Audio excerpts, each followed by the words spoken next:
back to Ill Blur Matic. What is going on, guys? Ill family, thank you so much for commenting, liking, and subscribing. Also, new subscribers, welcome to the channel. If you like what you see, I'm a versatile blur content creator. Let's get right into it. Things I learned on my YouTube journey. So this is kind of an advice video and I guess maybe tips to some degree. So let's get right into it.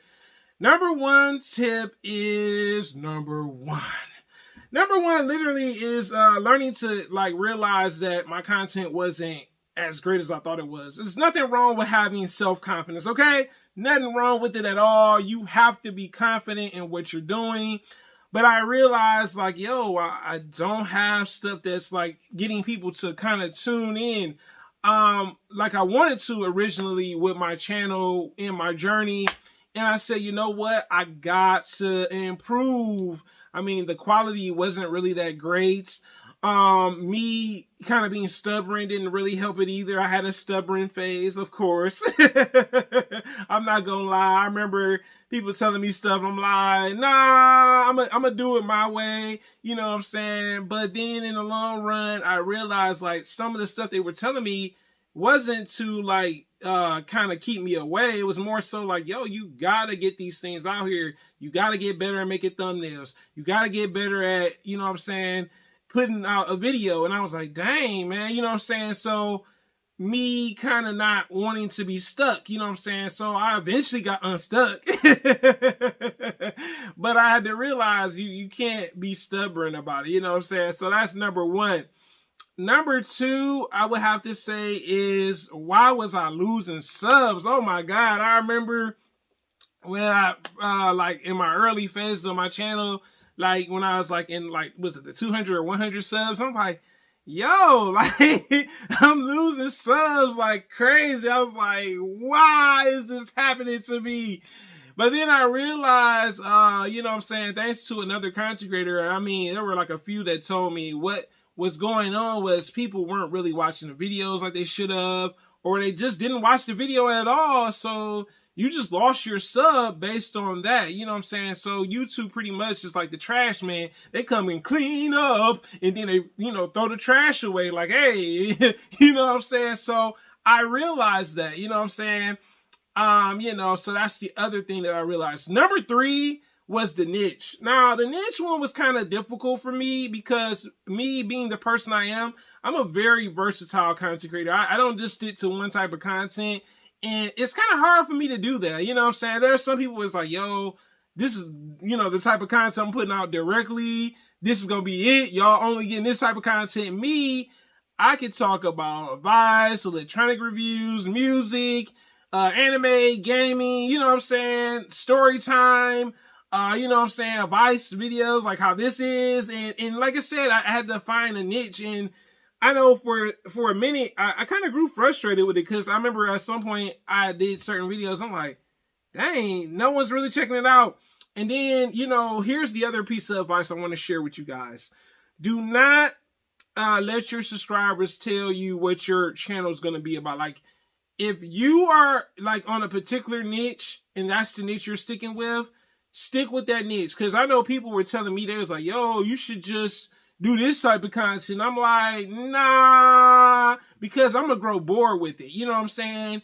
And I'm a very layered person. There are many layers to me like an onion. I know it's kind of a weird comparison, right? But I didn't want to kind of sit there and just stick to one type of content and not be happy with it. You know what I'm saying? So I had to realize that for myself. Yes, my subscribers, there's certain things they do love about it, but what's the best choice for me? What works for me? You know what I'm saying? So that was the reality of it. Now, the next thing is pretty much networking. That was a difficult one for me. I'm not going to lie. When I started to get into a decent amount of subs where I was like, yo, at first I was stubborn, man. I wasn't really, I guess you could say I was kind of standoffish. You know what I'm saying? I'm not going to say conceited. I was a little standoffish to some degree. But then I realized some of these people really appreciated what I was doing with my content. It was different. It was catchy. And, over time, I was like, man, like, you know, it's good to network with your other content creator peers and also subscribers too. You know what I'm saying? So I had to realize I had to get out this bubble of like, well, you know, I'm gonna just send them the link. You know what I'm saying? We're gonna talk about their video a little bit briefly and all that stuff.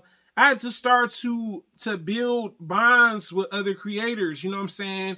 I had some bad, I guess you could say, scenarios that were always the greatest, but the ones that were worthwhile, some of these creators, man, we've become pretty cool over the time. You know what I'm saying? So I guess you could say there are some content creator friends, but everyone's not your friend. Some of these people are secretly competing with you. Some of them are mad because they're not in the spot you're in too, realistically. And that's okay, you know what I'm saying? Because not everyone's going to like your channel. Let me just be real about that. Did you hear what I said? Not everyone's going to like your channel. So that's the other thing too. Now, the next thing I would like to talk about is pretty much figuring out like what can I bring to my channel to make me stand out. Because at first, I didn't have an intro. I know a lot of you go like, he didn't have an intro. No, I didn't have an intro. I didn't have an outro for my channel. And you know what? Over the time, I had talked to this other content creators that I guess, hopefully, I don't know if they're no longer content creators or not, but they had told me like, yo, we love that you know, do an intro to your videos and stuff like that. And I realized like, yo, like not many people sing, you know what I'm saying? Not many people sing their intro.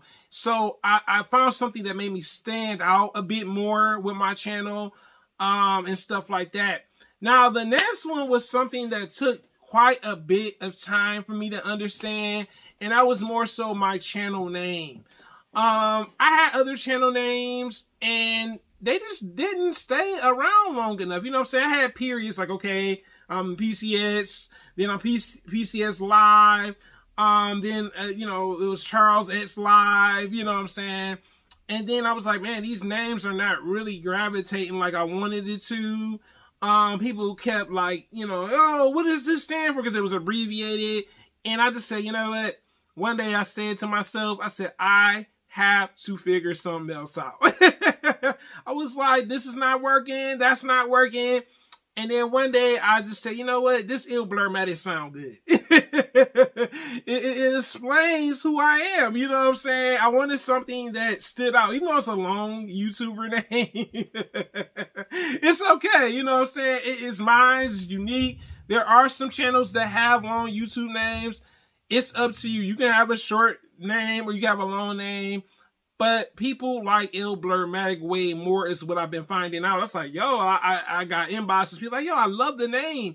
They said this, I like this better than the other names. I'm like, thank you. Because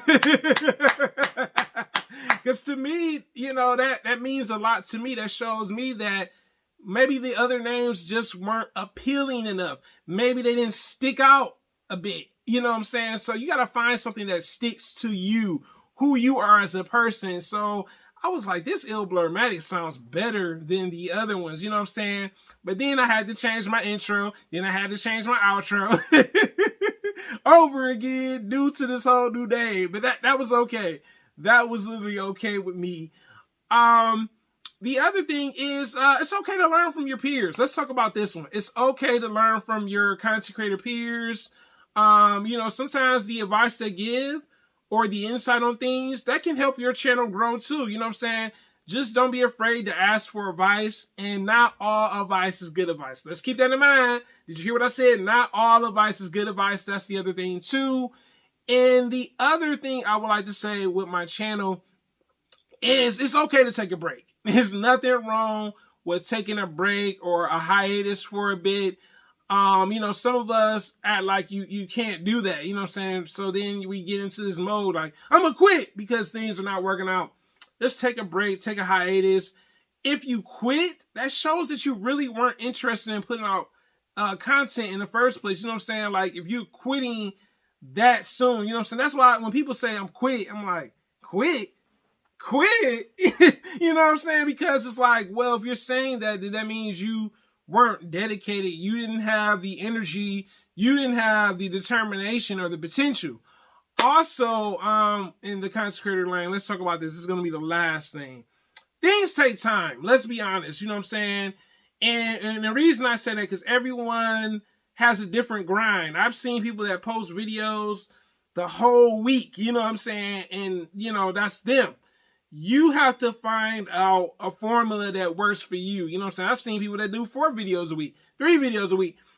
It's really up to you and what you can handle. What is your, I guess you could say, your potential. You know what I'm saying? What is your potential, on how far you will go, and just that. And also, I would like to say too, collaborations. You know, I've had pros and cons with collaborations, more positive than negative. You know, when you collaborate with people, make sure it's people that show that same energy that you're bringing, that they are really interested in collaborating with you. And also remember, these people are here. You are a content creator, they're a content creator.